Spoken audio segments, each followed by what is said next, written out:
Hi everybody, I'm going to show you how to make a really easy homemade tomato sauce.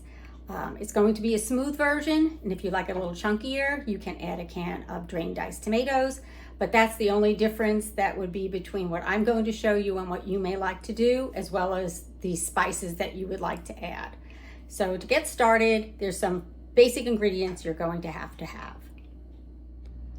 First off, you're going to need a 28 ounce can of crushed tomatoes, doesn't matter what brand.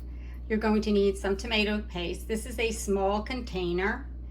It's only 6 ounces and you're only going to use half of this. There's going to be 3 tablespoons of butter. What I use is some beef broth. So all I use is some bouillon cubes, and I dissolve 1 in a cup of water, but I'm not going to use an entire cup of beef bouillon. And then I have my salt, I have some dry chopped onions, I have some Italian seasoning, I have my spoon, and I have my pot ready on the stove. Now, your spices are up to you. If you want to use powdered garlic, you want to add some fresh garlic, all that is up to you. But this is how I make my tomato sauce. So first thing I'm going to do is turn on my stovetop. I'm going to cook this so that it starts to boil. Then I'm going to move it to my back burner to simmer for over an hour, at least an hour. And that is because the longer you let it simmer, the less likely your tomato sauce will be bitter due to tomato paste. I have all my ingredients. I have my pot ready. I'm going to turn on my stove and I'm going to add the entire can of crushed tomatoes to start.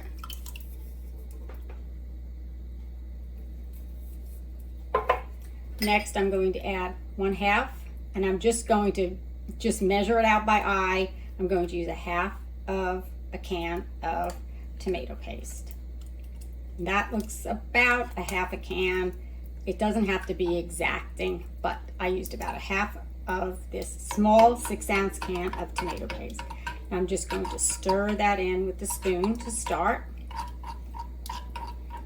I have my stove on a medium high. I just want to get everything mixed together before I put it on my back burner and let it simmer for an hour to at least an hour to an hour and a half. Next, I'm going to add some of my spices. And I just eyeball this. It depends on how much you like to use, and you can do a taste test as you go along. But as it cooks, it's going to get more absorbed into the sauce. So I'm going to use probably about a tablespoon of crushed onion.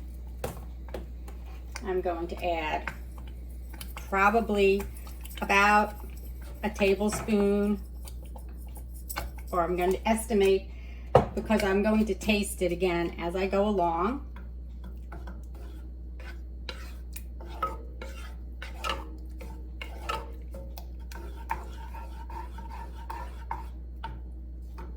Next, I'm going to add some Italian seasoning here.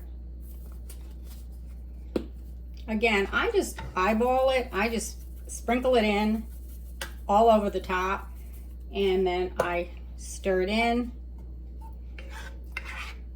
But to be on the safe side, add less so that you can always add more if you need to. I'm going to make sure that the sauce is getting hot, because my next step is to add these 3 tablespoons of butter, and I want to make sure it melts and it's incorporated into the sauce. So just let that melt thoroughly to start. Now, when you start making the sauce, when you add the can of crushed tomatoes and your tomato paste, that would be the point at which you would add some diced tomatoes if you wanted to make it a little chunkier, and let that come to a low boil so that you can get the butter totally incorporated into the sauce. And it looks like it's done. The last thing I'm going to add is some of the beef broth. I'm going to add up to 1/2 cup. I don't generally add more than that.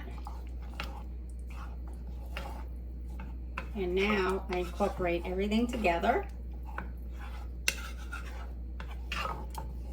I'm going to move this to my back burner. I'm going to cover it and let it simmer for at least an hour, closer to an hour and a half. I'm going to take a quick taste test with a clean spoon to see if it's got the right amount of seasonings in it.